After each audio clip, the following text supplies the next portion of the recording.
Hi, friends. I'm Curious Fox. Have you ever been in the hospital? What would make being in the hospital better? Let's see what happens in today's story. Coconut Patty, a nickname for a young girl named Patty.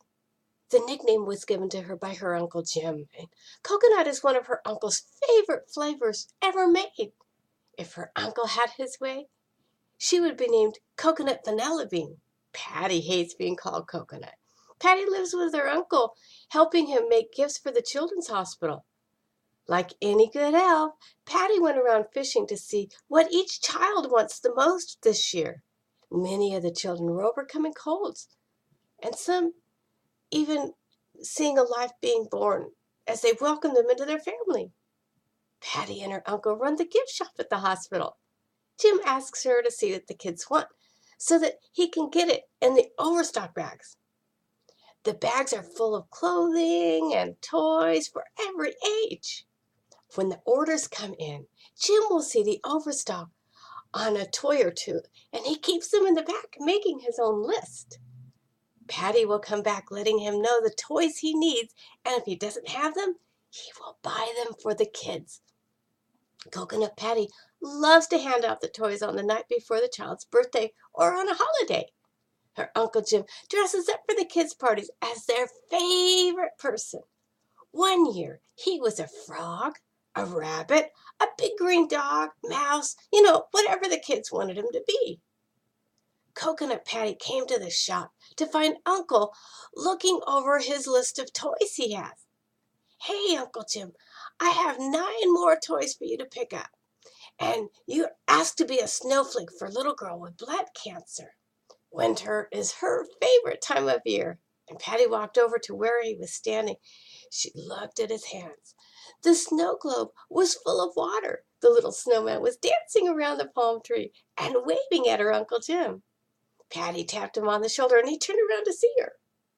Oh, Coconut, I didn't hear you come in. How are the kids today? Do you have the list for me? He was still looking at the snow globe. Yes, I do. How do you feel about being a snowflake this year? Jim looked away from the globe and at her. Oh, well, I guess I can handle it. Do I have to make it snow too, or just add the flakes as I dance around the room? Patty looked at him with one eye open, thinking, if you're up to it, then I don't see why not, she said, and handed him the list of new toys. Oh, I have these in the shop, so let's have them ready to hand out in the morning. Jim looks over his workshop and sees the snowflakes starting to fall outside the window. Candy Lee loves the winter, right, Coconut? Yes, she does. She's the one you're dressing up for. I see a room full of warm sunlight, but it's going to be snowing in there. All I need to do is tell the globe to add some snow in Candy Lee's room tonight. Not to make it cold, but to give the feeling of a crisp winter morning.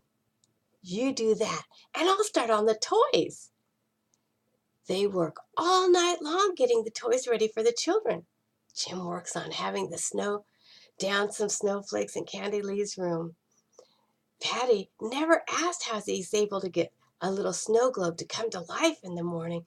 They hand out toys, and Candy Lee felt the cold snow fall on her cheek, yelling in joy. Patty and Jim handed her a stuffed snowman with the name Candy Lee Kane on it. Hey, that's a very special, magical hospital. I don't think they're all that way, though, do you? Hey, I'll see you tomorrow. Bye, friends.